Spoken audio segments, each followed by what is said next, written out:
Welcome to KL9 news. ముందుగా బులెటిన్లోని headlines. Veligonda పనులు పూర్తి కాకుండానే ప్రాజెక్టును జాతికి అంకితం చేసిన జగన్. ఏపీలోని మిర్చి రైతులను ఆదుకోవాలని కేంద్ర వ్యవసాయ శాఖ మంత్రిని కోరిన రామ్మోహన్ నాయుడు. రైతన్నల గురించి మాట్లాడే నైతిక అర్హత జగన్ రెడ్డికి లేదు, మంత్రి సవిత. రైతు బాంధవుడు చంద్రన్న, రైతు ద్రోహి జలగన్న, టీడీపీ నేత మర్రెడ్డి. కూటమి ప్రభుత్వం వచ్చి 7 నెలలు కావస్తున్నా జీవీఎంసీకి రావాల్సిన 100 కోట్ల రూపాయలు. అక్రమ కేసులు బనాయిస్తున్న వారి పేర్లు రాసి పెట్టుకోండి, వైసీపీ నేత.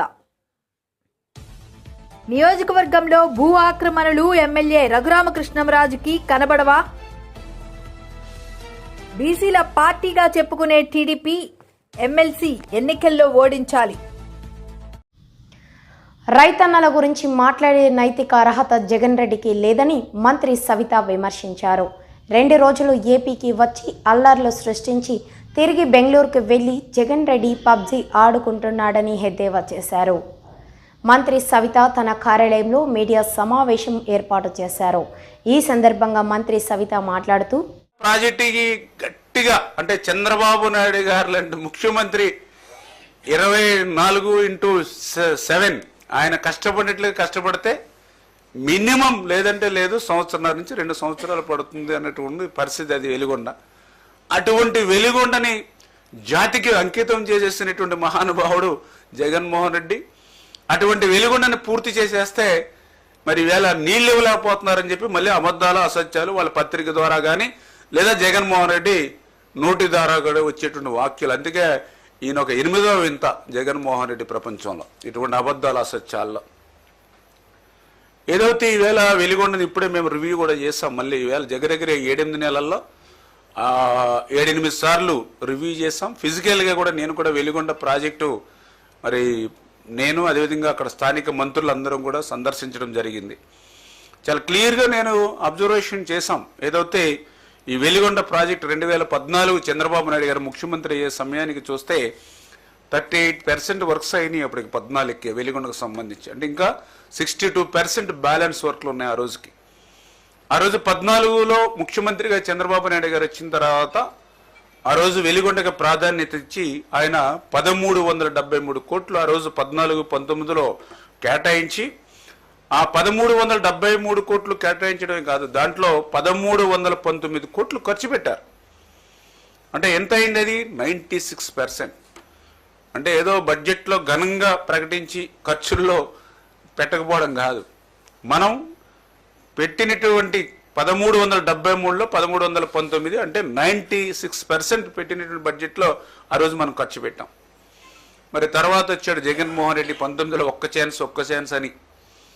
మరి 19లో అధికారంలోకి వచ్చిన తర్వాత 5 సంవత్సరాల్లో బడ్జెట్ డబుల్ అయిందిగా. మరి బడ్జెట్ డబుల్ అయినప్పుడు మరి నిధులు కూడా అట్లానే వెలిగొండకి ఖర్చు పెట్టవలసినటువంటి డబుల్ అవసరం ఉంది కదా. కానీ కేటాయింపుల్లో డబుల్ చూపించాడు, కానీ ఖర్చుల్లో చూస్తే మాత్రం. ఏపీలోని మిర్చి రైతులను ఆదుకోవాలని కేంద్ర వ్యవసాయ శాఖ మంత్రి శివరాజ్ సింగ్ చౌహాన్ను కోరామని కేంద్ర మంత్రికి కింజారపు రామ్మోహన్ నాయుడు తెలిపారు. వేరేగా ఒక మీటింగ్ ఈ రోజు పెడతామని చెప్పి ఇచ్చినటువంటి హామీ ప్రకారం ఈ రోజు ఒక మీటింగ్ పెట్టుకున్నాం. అగ్రికల్చర్ మినిస్ట్రీ తాలూకు అధికారులు నేను కూడా అటెండ్ అయ్యాను. రాష్ట్రం తరపున అచ్చెన్నాయుడు గారు అలాగే అక్కడ ఉన్నటువంటి అగ్రికల్చర్ టీం అందరూ కూడా అటెండ్ అయ్యి మళ్ళీ ఆ సమస్యల మీద ప్రత్యేకంగా చర్చించడం కూడా జరిగింది. అందులో ముఖ్యంగా ప్రొక్యూర్మెంట్కి సంబంధించి, ఎందుకనంటే ఇది ఇమీడియట్గా స్టార్ట్ అవ్వాలనే ఆలోచనతో చంద్రబాబు నాయుడు గారు నేను రిక్వెస్ట్ చేశారు. మరి దాన్ని సీరియస్గా తీసుకొని కేంద్ర ప్రభుత్వం అలాగే మంత్రి గారు కూడా దాన్ని ఇమీడియట్గా చేయిస్తామని చెప్పి హామీ ఇచ్చారు. వీలైనంత త్వరగా కేంద్రం నుంచి కూడా డిఫరెన్స్ ఆఫ్ ప్రైస్ ఏదైతే ఉందో దాన్ని పే చేయడానికి ఏదైతే 25% వరకు వాళ్ళకి MIS minimum market intervention scheme ద్వారా ఉందో దాన్ని పొడిగిస్తూ 75% వరకు కూడా కమిటీ ఆఫ్ మినిస్టర్స్ ద్వారా అప్రూవల్ తీసుకొని 75% వరకు కూడా చేస్తామని చెప్పి స్పష్టంగా హామీ కూడా ఇవ్వడం జరిగింది. అయితే ప్రైస్ దీనికి తీసుకోవడానికి కింటా తాలూకా ప్రైస్ రాష్ట్రం తరపున మనం క్యాల్కులేట్ చేసింది కాస్ట్ ఆఫ్ ప్రొడక్షన్ కానీ లేబర్ కాస్ట్స్ కానీ ప్రాక్టికల్గా గ్రౌండ్ లెవెల్లో రైతులు ఎంత పెడుతున్నారో దాన్ని అంతటిని కూడా క్యాల్కులేట్ చేసి సుమారు 11,600 రూపాయలు ఇస్తే మరి వీళ్ళ తరపున 10,000 చిలుకల వరకే ఇవ్వడం జరిగింది. సో దాన్ని కూడా గట్టిగా రిప్రజెంట్ చేశాం. ఎట్టి పరిస్థితుల్లో క్వింటా తాలూకా ప్రైస్ ఏదైతే దీనికోసం క్యాల్కులేషన్కి యూజ్ చేస్తున్నామో అది పెంచాలి. 11,600 అయినా దానికంటే ఇంకెక్కువ వస్తే ఎక్కువైనా సరే పెట్టాలని చెప్పాం. ఐకార్కి సంబంధించినటువంటి అధికారులు కూడా పిలిచారు. వాళ్ళకు కూడా స్పష్టంగా ఇన్స్ట్రక్షన్స్ కూడా మరి మినిస్టర్ గారు ఇచ్చారు. ఎట్టి పరిస్థితుల్లో ఆ ప్రైస్ని కూడా ఇంప్రూవ్ చేయాలని. సో అది కూడా చాలా పాజిటివ్గా ఉందని కూడా ఈ సందర్భంగా తెలియజేస్తున్నాం. అలాగే మూడో పాయింట్ నిన్న కూడా ప్రస్తావనలోకి వచ్చింది. ఎక్స్పోర్ట్స్ గతంలో జరిగినటువంటి విధంగా ఈరోజు జరగట్లేదు.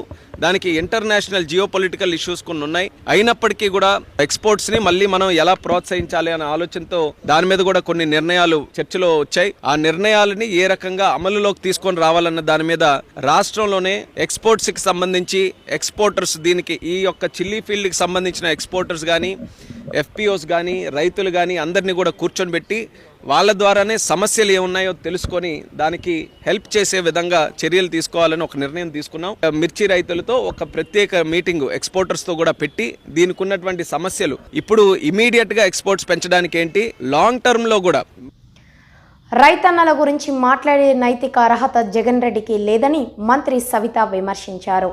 2 రోజులు ఏపీకి వచ్చి అల్లర్లు సృష్టించి తిరిగి బెంగళూరుకు వెళ్లి జగన్ రెడ్డి పబ్జీ ఆడుకుంటున్నాడని ఎద్దేవా చేశారు. మంత్రి సవిత తన కార్యాలయంలో మీడియా సమావేశం ఏర్పాటు చేశారు. ఈ సందర్భంగా మంత్రి సవిత మాట్లాడుతూ బకాయిలు ధాన్యం కొనుగోలు బకాయిలు కూడా సుమారుగా 1,680 కోట్ల రూపాయలు నిధులు కూడా, ఎందుకంటే రైతన్నలు ఇబ్బంది పడకూడదు, రాజకీయాలు కాదు ముఖ్యం, రైతన్నలు ఇబ్బంది పడకూడదు అనే ఉద్దేశంతో మాన్యశ్రీ ముఖ్యమంత్రి చంద్రబాబు నాయుడు గారు 1,680 కోట్లు బకాయిలు కూడా, గత ప్రభుత్వం బకాయిలు కూడా ఎన్డీఏ ప్రభుత్వమే చెల్లించిందనే విషయం కూడా తెలియజేస్తున్నాం. అదేవిధంగా నాణ్యతమైన ఎరువులు కావచ్చు, నాణ్యతమైన మందులు కావచ్చు, అదేవిధంగా గత 5 సంవత్సరాలుగా డ్రిప్ ఇరిగేషన్ లేక, స్ప్రింక్లర్లు లేక, ఏ విధంగా పనిముట్లు లేక కూడా రైతన్నులు ఇబ్బంది పడ్డారన్న విషయం ప్రజలందరికీ తెలుసు. మరి మీరు ఏం చేశారు రైతుల కోసం? మీరు ముఖ్యమంత్రిగా 5 సంవత్సరాలుగా ఉన్నప్పుడు రైతన్నులకు ఏం చేశారు? రాయలసీమ రైతులు ఏ విధంగా ఇబ్బంది పడుతున్నారు? రాయలసీమ రైతులు నీరు లేక, సాగునీరు, తాగునీరు, ఆ రోజు 2019 ఎన్నికల సమయంలో నేను ఇరిగేషన్ ప్రాజెక్టులు కొత్తవి చేస్తాను, రిజర్వాయర్లు కడతాను, అదేవిధంగా కాలువలు వెడల్పు చేసి ప్రతి ఎకరంకు నీళ్ళు ఇస్తానని చెప్పి ఓటేపించుకొని మరి ఆ కనీసం ఆ రిజర్వాయర్ల నుంచి కాలువలు కూడా తట్టెడు మన్ను కూడా వేయకుండా ద్రోహి జగన్మోహన్ రెడ్డి గారు ఈరోజు మాట్లాడుతున్నారా?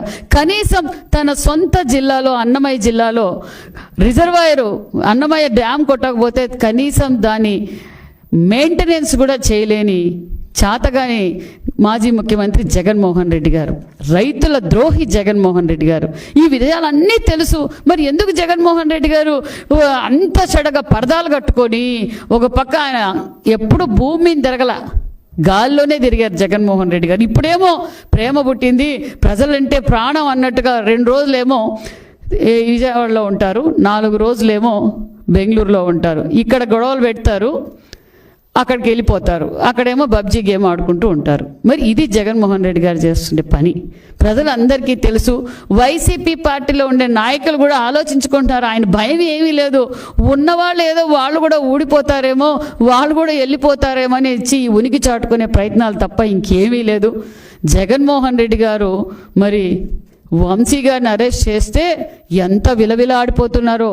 మరి చట్టబద్ధంగా మేము రాజారెడ్డి రాజ్యాంగం కొనసాగించటం లేదు, డాక్టర్ బిఆర్ అంబేద్కర్ రాజ్యాంగాన్నే ఆంధ్రప్రదేశ్లో నడుస్తుందన్న విషయం మీరు గుర్తుంచుకోండి. చట్టం తన పని తను చేసుకుంటూ పోతుంది. ఏందండి మీరు మాట్లాడడం? పోలీసులు రిటైర్డ్ అయినా ఎక్కడున్నా తీసుకొచ్చి గుడ్డలు ఉడగొడతారా? అంటే ఏం మాట్లాడుతున్నారు మీరు? మీకేమన్నా మీరు వాడుతున్న మెడిసిన్ పనిచేస్తా ఉందా లేదా? లండన్ మెడిసిన్ ఒకసారి చెక్ చేయించుకో. రైతు బాంధవుడు చంద్రన్న రైతు ద్రోహి జలగన్న అని టీడీపీ నేత మర్రెడ్డి శ్రీనివాసరెడ్డి అన్నారు. ఈ మేరకు ఆయన ఈరోజు మీడియాతో మాట్లాడారు. వైపు ఆలోచనలు అడుగులు వేస్తూ ఉన్నాడు. ఈరోజు ప్రభుత్వం వ్యవసాయాన్ని నిలబెట్టాలి, వ్యవసాయం నిలిస్తేనే, రైతు గెలిస్తేనే ఈ సమాజం అభివృద్ధి ఉంటుంది అనేటువంటి ఆలోచనతో ఉన్నటువంటి చంద్రబాబు నాయుడు గారు అధికారంలోకి వచ్చినటువంటి 8 మాసాల్లో తీసుకున్నటువంటి చర్యలు అందరికీ స్పష్టంగా కనపడతా ఉన్నాయి. ఈయన ఇప్పుడే కొత్తగా బజార్కు వచ్చినట్టు, ఈ కష్టాలు చూసి చెల్లించిపోయినట్టు, గతంలో తను ముఖ్యమంత్రిగా ఉన్నటువంటి కాలంలో రైతులు పడినటువంటి కష్టాలు రైతులందరూ మర్చిపోవాలన్నట్టు ఒక భ్రమను కల్పించేటువంటి ఆలోచన చేస్తూ ఉన్నాడు. గత 5 సంవత్సరాలు 2019 నుండి 2024 వరకు గౌరవ జగన్మోహన్ రెడ్డి గారు మీరు ముఖ్యమంత్రిగా ఉన్నప్పుడు వ్యవసాయం పట్ల, రైతుల పట్ల మీ ప్రభుత్వం మీరు వ్యవహరించిన తీరు ఒక్కసారి మననం చేసుకోండి, ఒక్కసారి గుర్తు తెచ్చుకోండి. ఈ రాష్ట్రంలో వ్యవసాయ రంగాన్ని ఏ విధంగా దివాళా తీయించేటువంటి కార్యక్రమాలు చేసుకున్నావు, ఆనాటికి అమల్లో ఉన్నటువంటి పథకాలను ఏ విధంగా అటకెక్కించావు, ఆర్బీకే కేంద్రాలు అనేటువంటి రైతు భక్షక కేంద్రాలను సృష్టించి గ్రామ సీమల్లో రక్తాన్ని చెమటగా మార్చి పంట పండించినటువంటి రైతాంగాన్ని దోచుకోవడానికి నీ దోపిడీ ముఠాలని ఆయా ప్రాంతాల్లో నియమించుకొని నీ తాడేపల్లి రాజప్రసాదానికి కమిషన్లు చేరే విధంగా ఏ విధమైనటువంటి విధానాలు నీ ప్రభుత్వంలో అమలు జరిగినాయి ఒక్కసారి గుర్తు చేసుకోమని చెప్పి అడుగుతా ఉన్నా. తమరి ప్రభుత్వ హయాంలో ధాన్యం కొనుగోలు చేసినటువంటి రైతుల పరిస్థితి ఏమిటి? ఓపెన్ మార్కెట్ను కూడా క్లోజ్ చేయించి ఎక్కడా కూడా రైతులు ఒక కాంపిటేటివ్ ధరకి అమ్ముకునేదానికి అవకాశం లేకుండా తప్పనిసరి పరిస్థితుల్లో రైతు భరోసా కేంద్రాల ద్వారా రికమెండ్ చేసి పంపించినటువంటి ధాన్యాన్ని నీ సివిల్ సప్లైస్ ఎఫ్సిఐకి ఇచ్చేటువంటి డబ్బుల ద్వారా కొనుగోలు చేయించినటువంటి ధాన్యాన్ని రైతాంగానికి ఏ విధంగా డబ్బులు చెల్లించావు?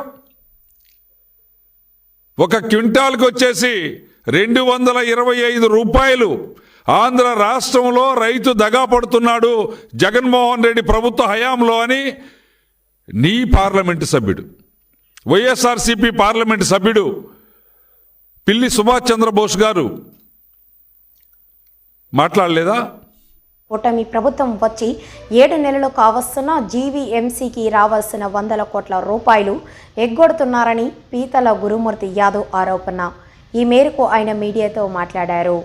కబ్జాలు ఉన్నటువంటి వైసీపీ నేతలకి మీరు అమ్ముడు పేరని అడుగుతా ఉన్నాం. మేము ఇప్పటికీ పలుమార్లు అడిగాం. జీవీఎంసీ రెవెన్యూ షాప్ రూములు కానీ, మార్కెట్లు కానీ, వీటి బకాయిలు ఎంత ఉన్నాయి, వీటి పరిస్థితి ఎంతవరకు వచ్చినాయి, కోర్టు కేసులు ఎన్ని ఉన్నాయని చెప్పి. జ్ఞానాపురం మార్కెట్ చూడండి, కోట్ల రూపాయల బకాయిలు ఉన్నాయి. Gnanapuram market, Poorna market, Ramakrishna theatre market, fruit market, కోట్ల రూపాయలు రాజకీయ నేతల తొత్తుల దగ్గర కబందాస్తాల్లో కబ్జాలు ఉన్నాయి. జీవీఎంసీకి 100 కోట్ల రూపాయల ఆదాయానికి గండి కొట్టేటువంటి కార్యక్రమం జరుగుతూ ఉంది. పదే కౌన్సిల్లో మేము అడిగినప్పటికీ కూడా కమిటీ తీర్మానం చేసి రెవెన్యూ రికవరీ యాక్ట్ కింద మీరు చర్యలు చేపట్టండి అని చెప్పి గత కమిషనర్ కౌన్సిల్ ఆమోదించిన తర్వాత కూడా జీవీఎంసీ రెవెన్యూ అధికారులు కానీ, జోనల్ కమిషనర్లు కానీ, డీసీఆర్ కానీ ఎందుకు ఆ దిశగా చర్యలు చేపడటం లేదు? జీవీఎంసీకి ఇంత పెద్ద ఎత్తున నష్టం వాటిల్తా ఉంటే జీవీఎంసీకి రావాల్సిన బకాయిలు వసూలు చేయకుండా బకాయిదారుల దగ్గర నుంచి లక్షల రూపాయల ముడుపులు తీసుకొని రెవెన్యూ అధికారులు నోరు మూసుకొని వాళ్ళు జేబులు నింపుకుంటున్న మాట వాస్తవం కాదా? మీ అందరికీ తెలుసు, food court, night food court, జైల్లో జరిగినటువంటి ఫుడ్ కోర్ట్, ఆ ఫుడ్ కోర్ట్ని ఖాళీ చేయాలి. కొంతమంది 4 వ్యక్తుల దగ్గరే అది కబ్జాలో ఉంది, దాన్ని అడ్డం పెట్టుకుని లక్షల రూపాయలు దోచుకుంటున్నారని చెప్పి కౌన్సిల్లో ముక్త కంఠంతో చర్చ జరిగింది. దాని మీద ఒక కమిటీ కూడా వేశారు. డిప్యూటీ మేయర్తో పాటు ఆల్ పార్టీ లీడర్లతో కమిటీ నిర్ధారించింది. టౌన్ ప్లానింగ్ వారిచే ఆ ప్రాంతం తక్షణమే ఖాళీ చేయించడానికి చర్యలు చేపట్టడం గురించి తీర్మానం కూడా చేశారు. ఇది తీర్మానం కాపీ, కౌన్సిల్ తీర్మానం కాపీ. వాళ్ళందరికీ కూడా మళ్ళీ సక్రమంగా తర్వాత సార్ట్అవుట్ చేసి వాళ్ళకి ఐడి కార్డులు ఇచ్చి రెంట్ ఫిక్స్ చేసి వసూలు చేయాలని చెప్పి. ఎంత దౌర్భాగ్యం అంటేనండి, 220 షాపులు అక్కడ మెయింటైన్ చేస్తా ఉన్నారు నైట్ ఫుడ్ కోర్టు. మనం రాజమండ్రి మున్సిపల్ కార్పొరేషన్ని, కాకినాడ మున్సిపల్ కార్పొరేషన్ చూసి సిగ్గు తెచ్చుకోవాలి జీవీఎంసీ అధికారులు. ఇది రాజమండ్రి మున్సిపల్ కార్పొరేషన్ యొక్క అఫీషియల్ కాపీ. ఇది అక్కడ కూడా నైట్ ఫుడ్ కోర్ట్ ఉందండి రాజమండ్రిలో. రాజమండ్రి మున్సిపల్ కార్పొరేషనే ఏదైతే రాత్రి 7:30 నుంచి 11:30 వరకు నడిపేటువంటి నైట్ ఫుడ్ కోర్ట్కి 7:30 నుంచి 11:30 వరకు అక్రమ కేసులు బనాయిస్తున్న వారి పేర్లు రాసి పెట్టుకోండి. రేపు వచ్చేది మన ప్రభుత్వమే, 1కి 2 తిరిగి ఇచ్చేద్దాం. వచ్చే ఎన్నికలో వైఎస్ జగన్ గారు చెప్పిన విధంగా 2.0 చూడబోతున్నాం.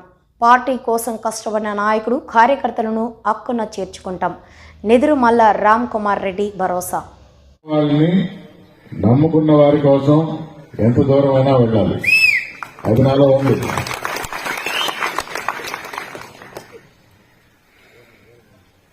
మనకు హాని చేయకుండా ప్రభుత్వాలు మారినా ఎవరి పని వాడు చేసుకుంటున్నారు. వారి కార్యకర్తలకు 4 మంచి పనులు చేస్తుంటున్నారు, 4 ముద్దలు ఎక్కువ పెడుతున్నారు, తప్పులేదు. కానీ మన జోలికి వస్తే, నన్ను నమ్ముకున్న వారి జోలికి వస్తే వారిని వదిలిపెట్టేది మాత్రం లేదు.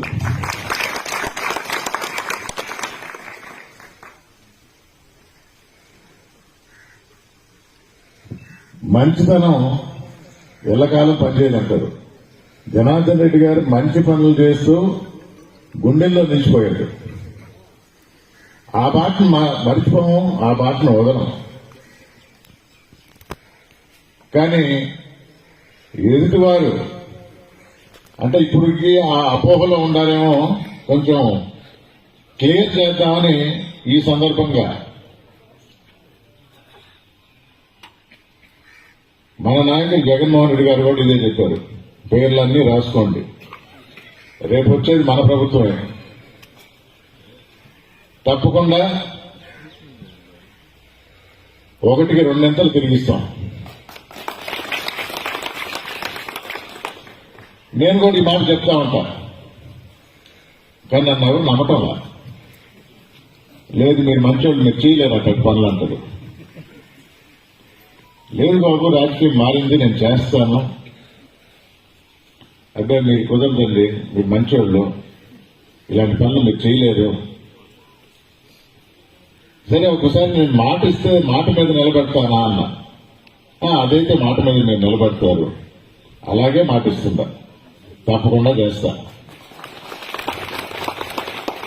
జగన్మోహన్ రెడ్డి గారు ఎలక్షన్స్ అయిన తర్వాత మన ప్రభుత్వం వస్తుంది, అప్పుడు తాట తీస్తాను అన్నది.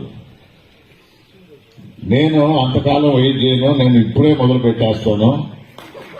అధికారుల మీద కోర్టుకి వెళ్ళటం జరిగింది.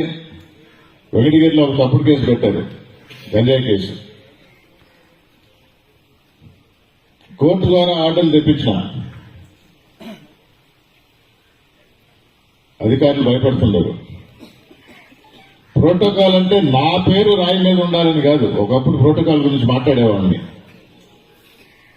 మేము గెలిపించుకున్న మా దళిత ఎంపీ, మా తిరుపతి ఎంపీ గురుమూర్తి పేరు కూడా లేదంటే 2 రోజుల్లో బోర్డు మారుస్తున్నాడు.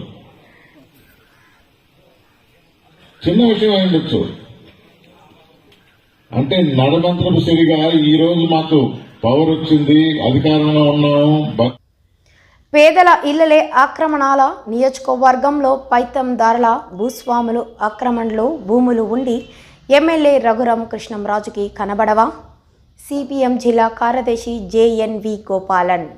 ఎమ్మెల్యే గారు గత కొన్ని మాసాల నుండి ఎక్కడైతే పేదలు అనేక తరాలుగా నివాసం ఉన్నారో ఆ ఇళ్లు కూల్చివేతనే పనిగా పెట్టుకుని విచ్చలవిడిగా విచక్షణారహితంగా ఇళ్లు కూల్చివేస్తున్నారు. ఇది చాలా అన్యాయం అని చెప్పేసి మేము తెలియజేస్తున్నాం. మేము ఇప్పుడు ఈ 130 కుటుంబాల్లో చాలా కుటుంబాలు చూస్తే వృద్ధులు ఉన్నారు, తీవ్రమైనటువంటి అనారోగ్యం ఉన్న వాళ్ళు ఉన్నారు, అలాగే యాక్సిడెంట్లు అయ్యి మంచం మీదే ఉండి ఎటువంటి కదలేని పరిస్థితుల్లో కూడా కొంతమంది ఉన్నారు. ఈ రకమైన పరిస్థితుల్లో ప్రజలు ఇబ్బంది పడతా ఉన్నారు. పేక మీద కత్తెట్టి నోటీసులు ఇచ్చి మీరు ఇళ్లు ఖాళీ చేయకపోతే మేము బుల్డోజర్లు ప్రయోగించి పోలీసులు ప్రయోగించి ఇళ్లు తొలగించేస్తామని చెప్పేసి పేదల మీద పిచ్చుక మీద బ్రహ్మాస్త్రం లాగా వినియోగిస్తా ఉన్నారు. వాళ్ళు చెప్పే కారణం ఏంటంటే ఈ ఇళ్లవారు ఉపయోగించినటువంటి నీరు పంటకాలంలోకి దిగి ఆ పంటకాలం వల్ల ఒక గ్రామంలో ఉన్నటువంటి మంచినీటి చెరువు పాడైపోతుందని వీళ్ళు చెప్తున్నారు. ఇది ఎలా ఉందంటే తోడేలు మేకపిల్ల కథ ఒకటి ఉంది. తోడేలు పై నీళ్లు తాగుతూ ఉంటది, దిగువ నీళ్లు తాగుతున్నటువంటి మేకనే నువ్వు తాగుతున్న నీళ్ల వల్ల కలుషితం అయిపోతున్నాయని చెప్పేసి మేకపిల్లని తినేయడం కోసం బెదిరిస్తుంది. వాస్తవంగా తోడేలు తాగుతున్న నీళ్ల వల్ల మేకపిల్ల తాగుతున్న నీళ్లు కలుషితం అవుతున్నాయి. అలా ఇక్కడ కూడా ఎలా ఉందంటే వీళ్ల వల్ల గ్రామాలు పాడైపోవడం, మంచినీటి చెరువు పాడైపోవడం కాదు. నిజంగా అదే నిజం అనుకుంటే మేము చర్చకి సిద్ధంగా ఉన్నాం. పలానా గ్రామంలో ఈ పేదల ఇళ్ల వల్ల ఆ చెరువు పాడైపోతుంది అనుకుంటే మనం ఎటువంటి చర్యలకైనా మనం సిద్ధపడదాం. కానీ వాస్తవంగా దేనివల్ల జరుగుతుంది? ఇవాళ ఇండస్ట్రీస్ పొల్యూషన్ వల్ల చెరువులు పాడైపోతున్నాయి, పంటకాలాలు పాడైపోతున్నాయి. రెండు, వెచ్చనివిడిగా అక్రమంగా తవ్వినటువంటి రొయ్యల చెరువుల వల్ల ఆ నీరంతా కూడా పంటకాలంలోకి రావడం వల్ల ఇవాళ కలుషితం అయిపోయి కాలువలు కలుషితమైనవి, తర్వాత చెరువులు కలుషితమైనవి, చివరికి చర్మ వ్యాధులు, క్యాన్సర్ వ్యాధులు, లివర్ వ్యాధులు, అన్ని వ్యాధులు వస్తా ఉన్నాయి. మీరు దాని మీద చర్య తీసుకో. బీసీల పార్టీగా చెప్పుకునే టీడీపీ ఈ ఎమ్మెల్సీ ఎన్నికల్లో 3 స్థానాలకు గాను కనీసం 1 కూడా బీసీలకు ఇవ్వలేదు. ఈ నేపథ్యంలో బీసీ సోదరులారా, ఎన్నికల్లో టీడీపీకి మనం గుణపాఠం చెప్పాలి. బీసీలంతా ఏకమై టీడీపీ అభ్యర్థులను ఓడించాలని పిలుపునిచ్చారు. చిన్న వయసు నుంచి కూడా ఆయన పీఆర్టీయూ నేతగా, ఉపాధ్యాయుల పక్షపాతిగా అనేక జీవోలు సంపాదించడంలో కానీ, అనేక కార్యక్రమాల్లో పాల్గొనడంలో కానీ, అనేక పోరాటాల్లో పాల్గొనడంలో కానీ ఆయన ఉపాధ్యాయుల యొక్క శ్రేయస్సు కోసం నిరంతర శ్రామికుళ్ళ మరి పనిచేస్తున్నటువంటి వ్యక్తి. అతి చిన్న వయసులోనే మరి ఆయన ఎమ్మెల్సీ అయ్యి 2 టైమ్స్ ఉపాధ్యాయుల యొక్క అభిమానాన్ని చూరగొన్నారు. లాస్ట్ టైము కొన్ని అనివార్య కారణాల వల్ల ఆయన మరి కోల్పోవటం జరిగింది. ఈసారి మరి గతంలో కంటే ఎక్కువ అనుభవంతో మరి సేవతోటి ఆయన ముందుకు వస్తున్నాడు. కాబట్టి ఉపాధ్యాయులంతా కూడా ఉపాధ్యాయ వర్గం నుంచి వచ్చినటువంటి ఒక బీసీ అభ్యర్థిగాను, అదేవిధంగా సుదీర్ఘ అనుభవం ఉన్నటువంటి ఒక నాయకుడిగాను ఆయనకి మీ యొక్క మొదటి ప్రాధాన్యత ఓటేసి శ్రీ శ్రీనివాసులు నాయుడు గారిని అఖండ మెజార్టీతో గెలిపించి వారు ఉపాధ్యాయుల సేవకి మరోసారి పునరంకితం అయ్యే విధంగా ఈ ఉత్తరాంధ్రలో ఉన్నటువంటి ఉపాధ్యాయులంతా కూడా సహకరించాలని, ఆ రకంగా మరి ఉపాధ్యాయులు, అధ్యాపకులు, మరి ఆచార్యులు అందరూ కూడా శ్రీనివాసులు నాయుడు గారి అభ్యర్థిత్వాన్ని బలపరుస్తూ ఆయనకి మీ యొక్క మొదటి ప్రాధాన్యత ఓటును వేసి అఖండ మెజార్టీతో గెలిపించాలని కోరి ప్రార్థిస్తాను. ధన్యవాదాలు. సెలవు. Social justice forum Andhra Pradesh working chairman. ఈరోజు ఈ పాత్రికేయుల సమావేశం యొక్క ముఖ్య ఉద్దేశం ఈ నెల 27వ తారీఖున జరగబోవు ఉపాధ్యాయ ఎమ్మెల్సీ ఎన్నికల గురించి. ఉపాధ్యాయ ఎమ్మెల్సీ ఎన్నికల్లో మరి ఉత్తరాంధ్ర నుంచి అభ్యుదయవాది, ఉపాధ్యాయుల ఉద్యమకారులు, మంచి వ్యక్తి, అదేవిధంగా గతంలో మరి 2 సార్లు ఎమ్మెల్సీగా మరి ఎన్నికైనటువంటి వ్యక్తి, బీసీ వర్గానికి చెందిన బీసీ ముద్దుబిడ్డ గాదే శ్రీనివాసులు నాయుడు గారిని మరి బలపరుస్తూ సోషల్ జస్టిస్ ఫోరం, కాపు ఐక్య వేదిక, బీసీ ఐక్య వేదిక, ఈడబ్ల్యూఎస్ హక్కుల పరిరక్షణ వేదిక, దళిత క్రైస్తవుల హక్కుల పరిరక్షణ వేదిక, మహిళా హక్కుల పరిరక్షణ వేదిక, ఎస్జేఎఫ్ పక్షాన మేమందరం కూడా సంపూర్ణ మద్దతును తెలియజేస్తున్నాం. మిత్రులారా, ఈరోజు ఈ రాష్ట్రంలో మరి ఎమ్మెల్సీ ఎన్నికలు జరుగుతుంటే 3 స్థానాల్లో కూడా బీసీ వర్గాలకు